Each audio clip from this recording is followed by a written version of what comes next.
Hi, I'm Anthony Lamoureux, Director of the Enterprise Transformation Consultancy, Velocity.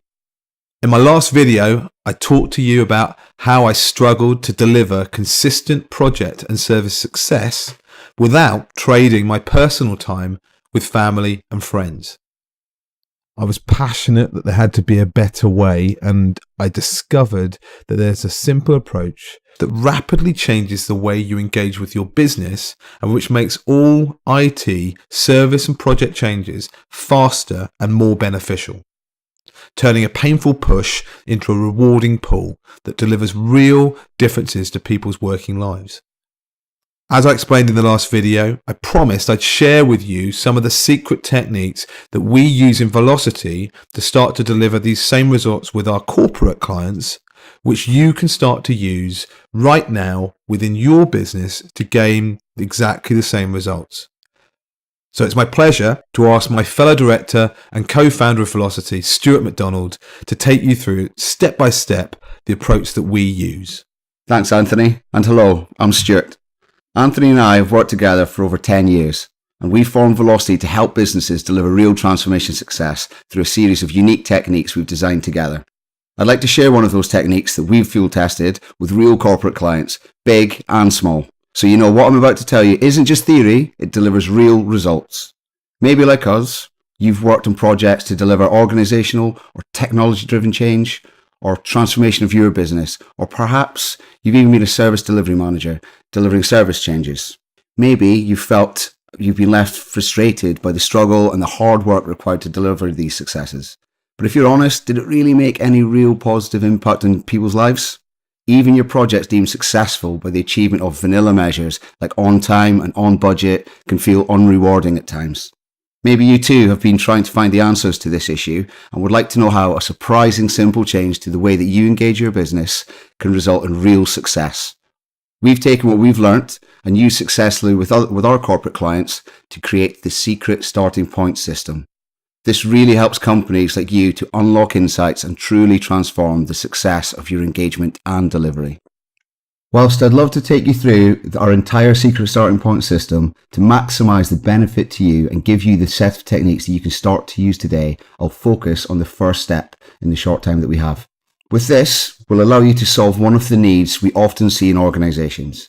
It's the ability to evaluate what people really think and gains insights into how your business really thinks about you, about your team, and about the work you deliver. You need a fast and effective way to seek out the answers. One that engages your business and results in quality data that you can quickly analyze to produce real insights, and do this repeatedly and consistently. Now, I believe that modeling yourself on someone or something you admire and is the best example is a great way of improving results in your life. This can be a person like, say, Richard Branson, or it could be a process or even an approach. So when you look for the best approaches for customer engagement, we actually looked outside of IT to what techniques the companies we admire most use to increase and maintain the relationships with their clients. Now, when you think of companies that have mastered this, who do you actually think of? Well, I know, Stuart, for me, when I think about companies like that, I would think about people like, say, Apple or maybe Virgin as great examples of customer service. That's interesting. I would have said similar to that as well. They're very good examples of people who have actually mastered something which I think is the key thing they have in common. It's the pursuit, the relentless pursuit of service excellence that they adopt. And they actually use an approach called the Net Promoter System or Net Promoter Score or NPS to help them gather the key customer insights and customer satisfaction levels that help to drive their success. Now, the NPS system itself was actually developed as an open framework by a company called Bain Consulting, and this has helped businesses to measure and to understand and improve their relationships with their customers. In fact, businesses with higher Net Promoter Scores are proven to be more successful and more profitable. The great thing about the NPS approach is it provides you with a simple, empirical and comparable measure of customer satisfaction, and it also gives you the loyalty hinged around a single universal question. Now, I know what people may be thinking though, Stuart, which is, but I work in an internal IT department. How does this actually relate to me? Okay, yeah.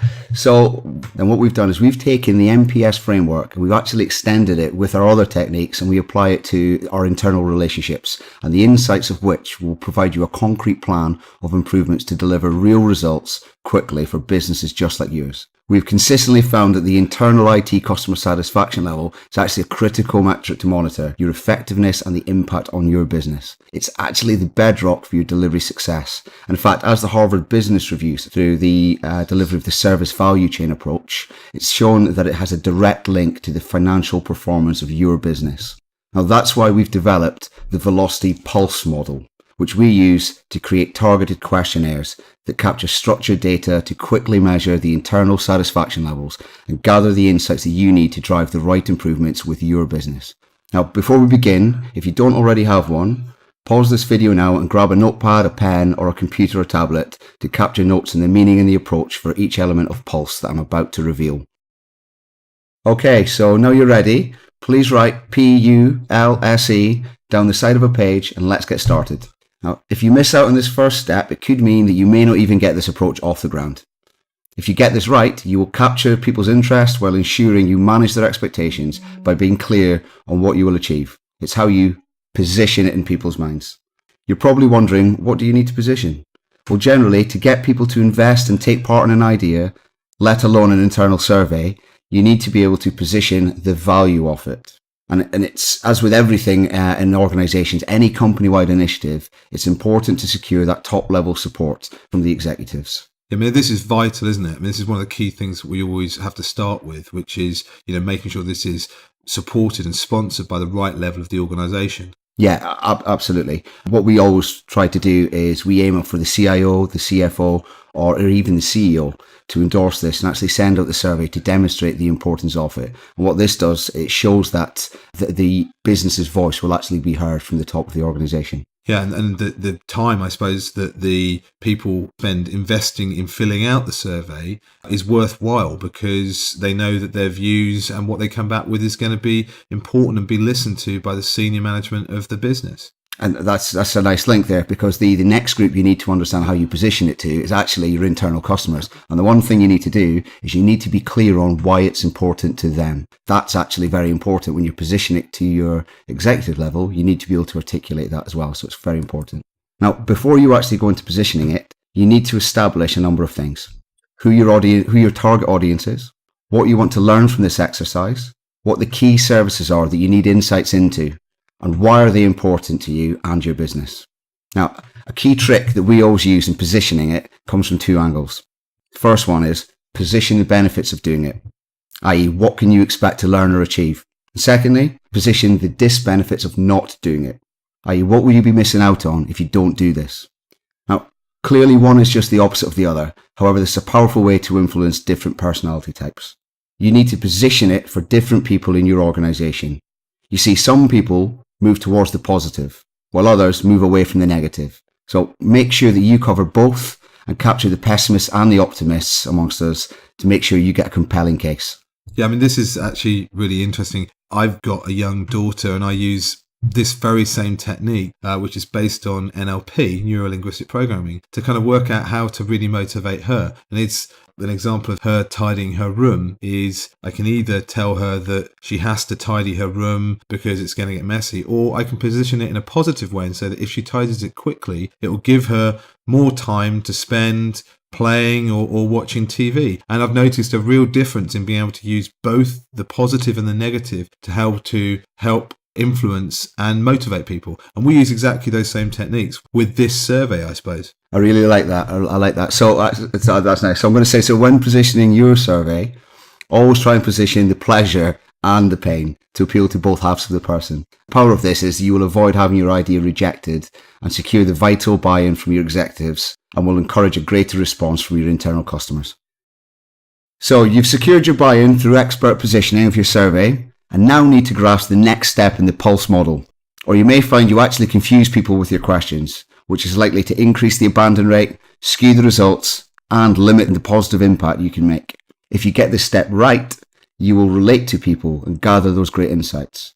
I'm talking about taking the time to really understand your business. None of us like the feeling of being misunderstood or having our comments or intentions taken the wrong way. So it's important that you speak to people in their language, not yours. To connect with people, you have to put yourself in their shoes and see things from their eyes and also from their ears. You must leverage your internal knowledge to understand how your business relate to each other, to you and your services. And you should do it at a meaningful level that's not too general and abstract, nor too detailed. Here are some things for you to consider. What locations do people work in? If you stay at the country or town level, maybe that's sufficient for your organization. Or maybe you need to go down to specific office locations, as you may have many in a single town, for example. What do people call the business units and the teams they sit in? Now, you don't want to be too granular here, but you do want to understand the opinions in different segments so you can better manage their specific needs. How do different teams relate to the services you provide? Ensure that the names that you use in IT for describing things like applications, systems and tools are actually understood and in line with your business. When it comes to the specific questions you ask, this will depend on your business and your services, but we always recommend that you include the Bain's Net Promoter Score question, which will allow you to gauge the overall temperature of your organization towards your IT services. So I suppose the killer question is, Stuart, what is the actual Net Promoter Score question? Well, it's very simple. The question is simply, how likely are you to recommend our IT services to family or friends? You can see the way it's structured the question, that it actually puts you in a place of emotional attachment because these are people you care about. So it comes from that level. It's very powerful. To get back into how it works, it's ranked from 1 to 10, with 10 being the highest. And once the scores are actually calculated, what you'll end up with is a value ranging from negative 100 to positive 100. Now, this is great because it gives you an empirical value and a baseline on which to compare the perspectives and the different areas of your business. You can even use it to judge the impact and the effectiveness of future improvements by taking this score and temperature again after you've finished a program. And I suppose it also enables you to be able to judge your own IT department's performance against any other IT department or any other team that uses Net Promoter Score globally. Absolutely. It gives you an ability to compare yourself from the eyes and ears of your business units, but also how you compare to your external competitors or colleagues. Although this is a very powerful question, we don't limit ourselves to this because in order to really understand why your business has scored your services in this way, you need to delve a little bit deeper and find out where the successes and the issues actually lie. So what we do is we expand on this and we delve into different service areas to gather those great insights that can then be used to create a targeted service improvement plan, which you can use in the future. Now, when deciding on your questions, be sure that you actually understand what you're trying to learn from them. Don't just ask for ask's sake. Avoid ambiguity.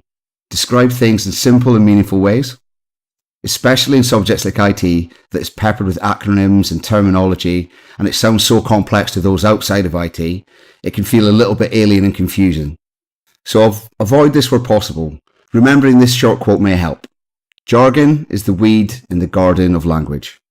Also, you need to consider how detailed you go and the number and the complexity of the questions that you will ask and the effect that these will have on the response rate.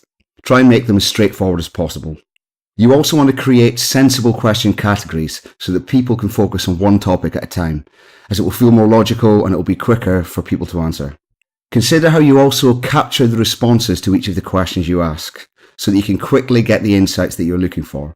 For example, if you're using a scaled ranking, don't mix your scales, as this will mean quantitative comparisons will be inaccurate and will make things more difficult for those trying to respond. I guess as a whole as well, it's important to really think about the length and the complexity of the overall questionnaire to make sure that it doesn't put users off before they've even started. Yes, absolutely. As we mentioned, it's the number of questions, but also the complexity of each question. Because you might find yourself like I did just the other day. I was going through a survey and I abandoned it because I got to question 15 and it was almost intrusive, some of the questions they were asking. So you need to be mindful of how it will be received by your audience. But overall, if you really just understand your business and what it is you're trying to achieve, you will surely connect with them in the way that you intend. Now, let me tell you a little story. Although it might come across as a little bit extreme, there's a story from the world of marketing which will help illustrate this point. I'm sure we've all heard of Coke's arch rival Pepsi, but when they entered the Chinese market a few years ago, the translation of their slogan, "Pepsi brings you back to life," was more than literal than they intended.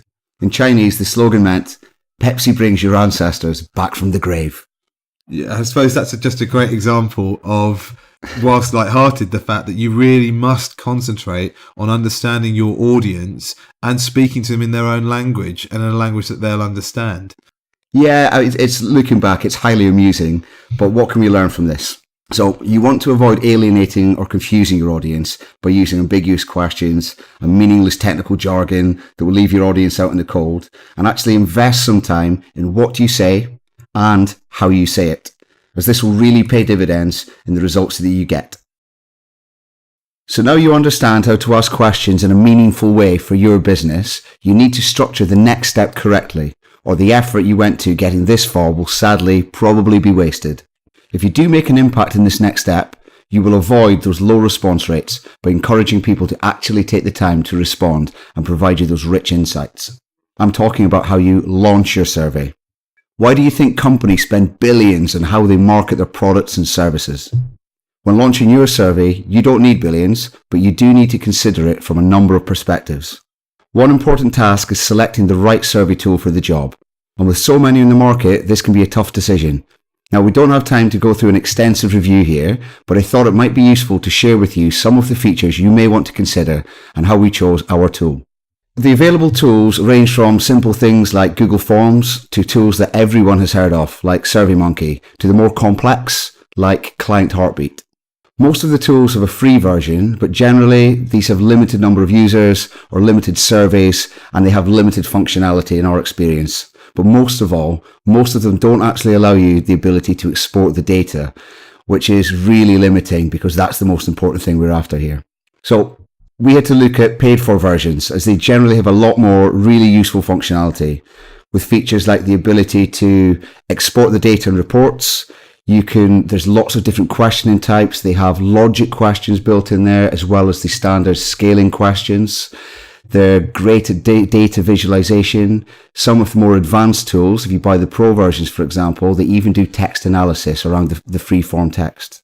They can link into different APIs. There's website integration, and you can personalize them with your own logos and colors. So they're very versatile.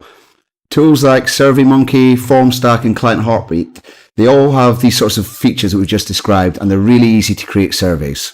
If you look at the more simple tools like Google Forms, they're okay, they're all right for initial pilots, but we found the functionality can be a bit limiting when you're scaling them up.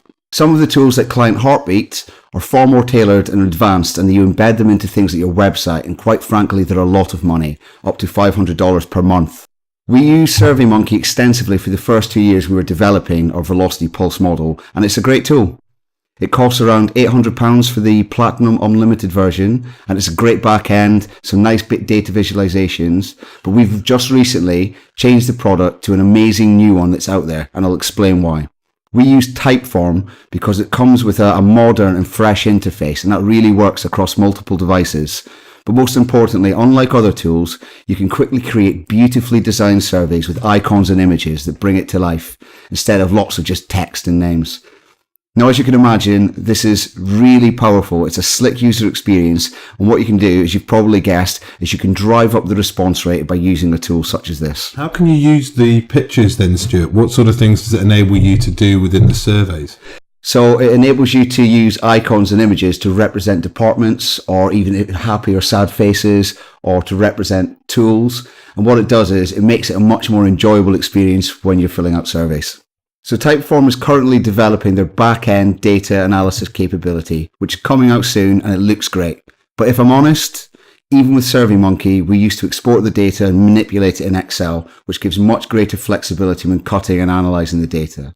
The most important thing here is, and you may want to write this down, you won't have any data to analyze if you don't have any responses. Having a tool that drives up responses is key. Now, depending on the version that you choose, be it basic, advanced, or pro, we also found that Typeform is very competitively priced. The pro is only $250 a year, which SurveyMonkey price plans coming in nearly twice or 4 times the cost, and FormStack price plans coming at 1.5, 4 times, or as much as 10 times the price. We find that Typeform is a very reasonable investment for what it does. So to really drive up your response rate, and create visually engaging and easy to use surveys across multiple platforms, I really recommend Typeform as the tool of choice, as we see this as a great investment. If you're interested in checking out Typeform for yourself, then please click the link at the bottom of this video, which will take you to their website for more information and even give you the opportunity of a free trial. But whatever tool you decide to use, there is one golden rule. Ensure that it's multi-platform and works on laptops, phones and tablets. Many people, including myself, use travelling time to respond to emails and surveys. This choice and flexibility is expected nowadays, and you'll benefit from a much higher response rate. When launching your survey, like many businesses, you may find you've just sent out an HR or company survey, so it's vital that you consider the timing, because if this is the case, your customers may actually have survey fatigue if they've recently responded to one from your company. If this is the case, you may want to wait a month and get a slot that won't have your people deleting the survey request before they've even opened it.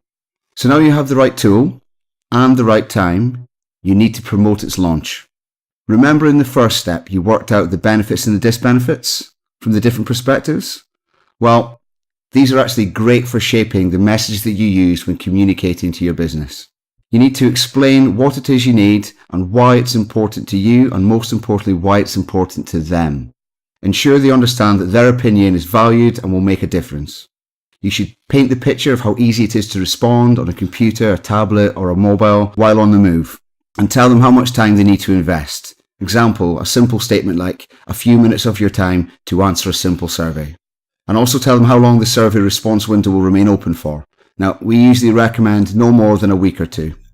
Also, think about how your message will reach the audience.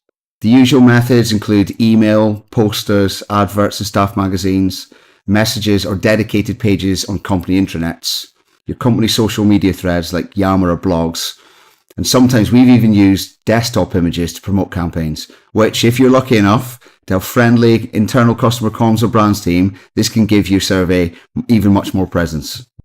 Using some or all of these methods is a great way to strengthen your message and really promote your survey. But above all, I recommend that you get your senior sponsors or the heads of each department to send out the emails for you. Use social media and to endorse them, the adverts, the posters and the messages. A simple quote stating their support can give you the gravitas that you need. Also, give your messages to managers and team leaders and ask them to promote awareness in their team meetings to encourage people to respond. Alternatively, if you're feeling brave, you could ask for a few minutes slot for you to present it to them. Now, we find this is a great personal touch, which can actually build those vital relationships which make IT even more human. You can also use your friendly and influential business unit representatives. If you have any relationships with people, key people in the business, you should ask them to drum up support from their colleagues. This has worked very well for us in the past. Now, all this may take a bit more effort, but the premise of this approach is that a conversation or a recommendation from a friend or colleague, in our experience, is far more powerful at eliciting a response than an email from your IT department ever would, which, as you probably already understand, is easily ignored or overlooked. A great technique you can use is to map out your preferred communication plan prior to launch and take the time to actually create all the material in advance. A typical communication plan you could use consists of an awareness comms, which we send out about a week or maybe two beforehand. Why do you only send it out 1 or 2 weeks beforehand, Stuart?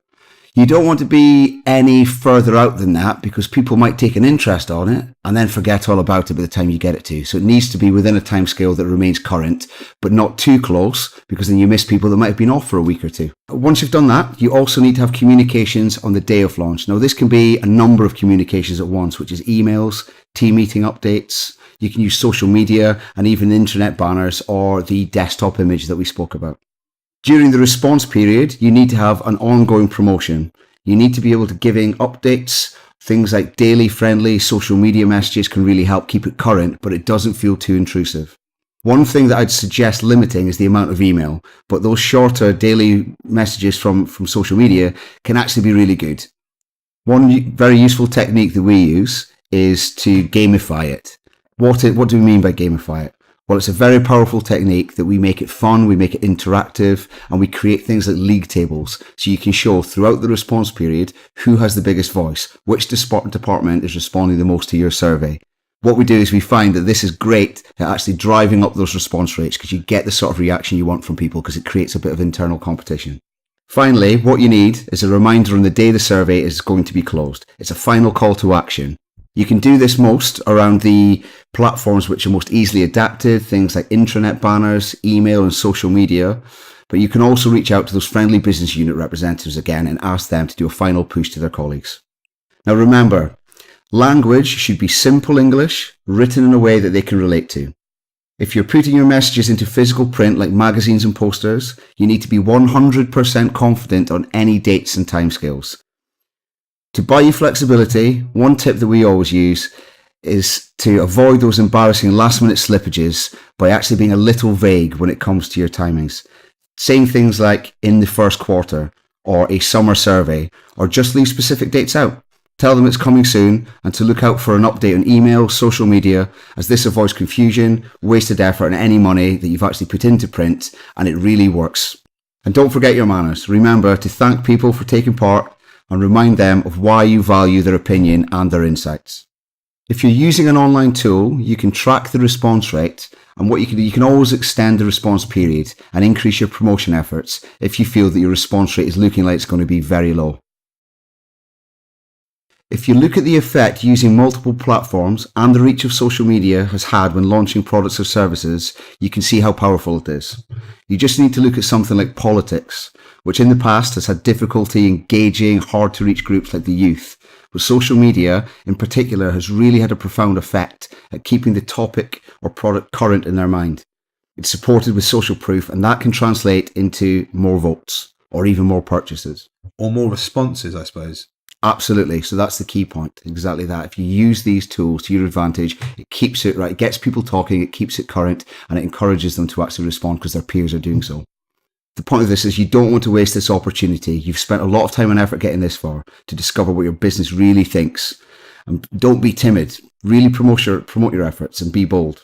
Like the political parties have started to do, be ruthless when you promote your survey and ask people to respond and explain the value of it to them and your wider business. At the end of the day, driving up response rates, like many things in life, comes down to a very simple principle that I always apply. And it's one to put in a post-it note on your desk, or if you want, write it down now. If you don't ask, you don't get. So Stuart, I suppose we've now successfully positioned the survey, we've written it in a way that's understandable by people, and the successful promotion efforts you've just described have resulted in really massive response rates and lots of feedback. So what's next? Okay, so with the next step, this can actually be one of the hardest steps to do. And it's important that you make sure you give it the attention and the consideration that it really deserves, or you may miss the point in this. If you do put the effort into this, you will reap the rewards. What you need to do is have the ability to search for the buried treasure in the feedback. What I mean by that is it will give you the clarity on the strengths and the weaknesses of your services and the insights where you can focus on how to make the biggest difference in each of the areas. So, who are you going to get to find this buried treasure? We recommend that you use someone who's analytical, yet someone who can synthesize the result without getting too lost in the detail. Someone who can understand what the written word's all about. I would also recommend that you allow the tool to do some of the work for you and start at the high level initially. Use the tool to calculate your Net Promoter Score value, as this will give you the overall IT satisfaction temperature for your business. You then can look at the satisfaction scores for each of the different service areas that you've surveyed, and you can prioritize your search efforts on the biggest issues and delve into the specific feedbacks and comments. Now be prepared. Analyzing the results can take you some time, particularly going through this written feedback, but really that's where all the pure gold is going to be that you need to look for. Now, don't just rely on tools to do text analysis. While this can be useful for highlighting key points, there's still some value in getting a real person to sit there and understand what the true human perspective of the feedback on your services is. And don't be afraid of what you hear. Some will be good, some will be bad, some will be pretty ugly. But it's how you react and respond to it that really matters. Always remember that the voice of your customer is objective, and at times it can be very emotive. But it should be heard and it should be shared. And it will give you a great platform from which you can hold meaningful and engaging conversations with your business. And it's this that will help you build strong working relationships that will come with greater understanding of them. When you're actually analysing the feedback, it's useful to categorise them into appropriate topics. Then splitting them into the positive comments and the negative comments if not already done so. And this will allow the key themes to then rise to the surface, and you can use that underlying detail as supporting evidence of any issues that you identify. Now remember, it's not just the negatives. You want to review the positive comments as well. The services that are considered great can reveal some powerful tips on what actually makes that service great. You can then replicate that in other areas of service to make them great too. And don't be too modest, and make sure that you congratulate yourself on a job well done, and be sure to share these successes with your team. And if that's vital as well, Stuart, because actually that success and that feedback can really help motivate some of your service teams. Absolutely, you took the words right out of my mouth. It is one of the best motivational tools for people. Well, they can understand where they can improve, they know what they're doing well, and it makes them feel good about themselves. They then focus on that, and they want to replicate that as well in different areas. And what this does, it actually gives them the visibility of what they need to change. It gives them the opportunity to do so. And you'll find from this, most people want to if you tell them what the issues are. What do you think the key focus when you're doing this data analysis really is? I'm sure lots of people lose themselves in the statistical analysis. So if I said to you 7, it doesn't really mean anything. It means nothing. But if I said to you that I've saved 7 lives in the past 2 years, suddenly it's now got some human interest story about it. So it's not just about being bamboozled by figures and statistics. It's really about synthesizing beyond the numbers, and you get the real feel for what people are saying about your service and bring that up to a human interest story. You've probably all at some point been buried in a spreadsheet of stats and data.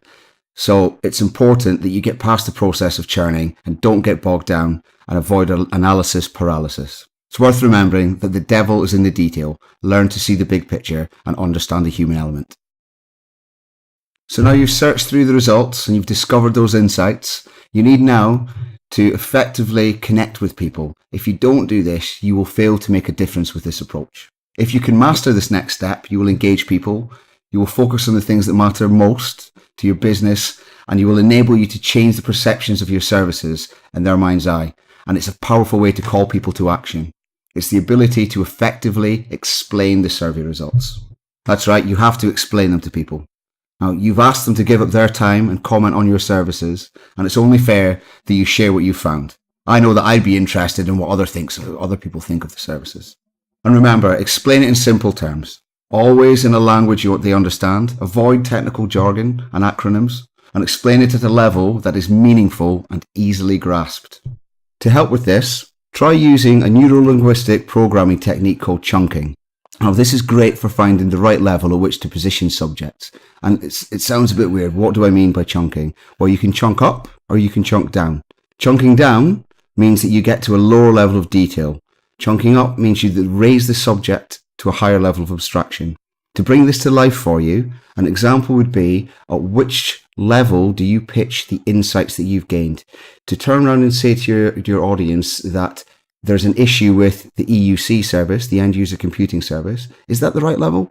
Or really do you need to chunk down to say, well, actually, overall it's very good, but there's a component level within that, for example, remote access, that is failing. That's very specific, and it paints a very different picture in your organization. So you need to understand what level do the issues actually exist at, and that's why we use a technique like chunking. But I suppose also you might have it where you might have multiple issues, say problems with printers and laptops and remote access, that you might want to group those together into one wider concept which your business can understand and effectively chunk up. Exactly. If you find there's many things in the same category, and we spoke about categorizing your questions before, therefore your answers should be structured in the same similar categories. If you find that there's many issues in that category, you can chunk up to say there's a problem with this service, and it makes it easier for people to understand. What's the standard way that you think to know how to chunk up or how to chunk down? What's the standard question that you would ask? Okay, very good question. So to chunk up, what you need to do is ask the question, what is this an example of? And to chunk down, ask, what is an example of this? So also, with your feedback, you want to make sure that you're balanced, and you want to describe both the positives and the negatives. Now, once you have your key messages and your hot topic areas, it's time that you need to turn them into an engaging message. Now, what we tend to use is infographics. You've probably all seen them. They're very graphical, they're picture orientated, high level information, very easy to absorb, easy to digest. They can actually be fun to read. And they shoot. Yeah, I mean, in fact, they've been proven the fact that people will read infographics. They're a great way of people digesting large quantities of data and information very quickly. Yes, they're very engaging. And more than that, they'll actually feel a little bit different from the usual technical communications that people may be used to. Infographics have been with us for years, and a great example of an infographic that we all use is the world map, which is the effective use of a vast quantity of rich information that has been distilled down into a meaningful level that's instantly recognizable by all. So when you're doing yours, think about avoid losing your audience, explain things in interesting business terms in a way that's not too technical. Responding in this way will help secure the trust of your business, that their voice has been heard, good or bad, and preserve their willingness to give you future feedback. And always remember to thank them. Before we complete this final step of the Pulse approach, let me leave you with a thought. I believe effective communication is the key to successful relationships. But more than that, the key to effective communication is the ability to explain. I hope you found that interesting and you are motivated to apply the Pulse method to your business today and start to break down any barriers to you building strong relationships with your business and having the project and service success that you're looking for. Now, I'd like to share a few more guidelines with you on how much time, if you want to do this, you should build into your plan to get this started. So, Stuart, I think that would be really useful to kind of help people understand kind of the time investment that's involved in setting up and planning their own Pulse Net Promoter Score survey for their business.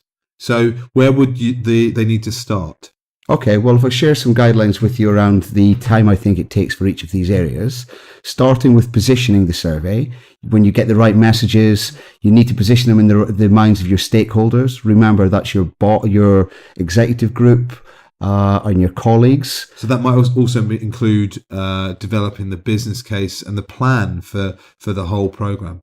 Absolutely, it does. Now, this is very important because, as we said at the beginning, if you don't do this, you might not get this off the ground. So it normally takes at least a week, but it does depend how difficult your stakeholders are and how complex the messaging is. It could therefore, I suppose, be 1, maybe 2, or even 3 weeks, depending on how long and how many stakeholders you've got to go through. Yeah, absolutely. So the next stage was understanding your business. That's where you had to work out what were the key service areas. What was the right language that they speak in that you can relate to them with? That would then allow you to create the right questions and ask them in a way that was meaningful. This sort of thing can take at least a couple of days' effort just to try and get some ideas, and then it could take up to a couple of weeks to actually go around and test those ideas with the business. And I suppose also, if you haven't designed a questionnaire like this before, you may want to even trial the question types with a few pilot groups before you do a major launch. And that might take, another couple of weeks, I suppose? Yeah, absolutely. You can get somebody within IT to actually speak to people out in different business areas that they know to say, does this make sense? So it might make sense for one, but it doesn't make sense for the other 7. So you need to get that right balance, which can take a bit of time. The next stage is actually the launching of your survey. Now, you mentioned it a second ago. So launching your survey with the right tool, depending on your organization, could actually take a bit of time before you down select and get the approval to purchase a tool. If you work in a small organization, that can be a couple of days, but it could be anything up to a number of weeks. But you might also want to try which tool works for you in your business as well. I think, as we spoke of before, a number of the tools have got very different features. You may want to trial a couple of them to make sure which one would really work for you. And that might take another couple of weeks to do. And that's exactly what we did. We said before that we trialed SurveyMonkey and we trialed Typeform, and we now went with Typeform as our preferred choice. So that's the survey tool, can take some time. You then need to craft all the communications. That's all the emails. That's all the posters, your campaign around the key messaging for the teams, the blogs. There's a lot of effort that goes into actually crafting all that, and as well as the plan of what's the orchestration of you sending all that stuff out. That's a couple of weeks' work, but I guess that could be done in parallel to selecting the tools or some of the piloting work we were speaking about a second ago. Yes, absolutely. And I wouldn't say that these things have to be linear. They can be done in parallel. You can decouple tasks exactly like that. So that's a very good point. The next stage is actually the searching of the results. Now, deciphering the feedback and identifying the meaning messages clearly depends on the volume of feedback that you're faced with. But given the way that we've structured this in the past, with the right communication, the right promotion, and the way that you've launched it, on the basis that we're expecting you'll have a lot of information, it can take quite a bit of time to go through that, especially if it's the first time that you've done this. So again, I would put aside at least a week for a dedicated resource, but be prepared that that can be 2, 3, or maybe even more. But that might just be a week or two to analyze and synthesize the data, but then to produce the communications back to the business and to explain that either with an infographic or a report, I guess that might take more time on top of that.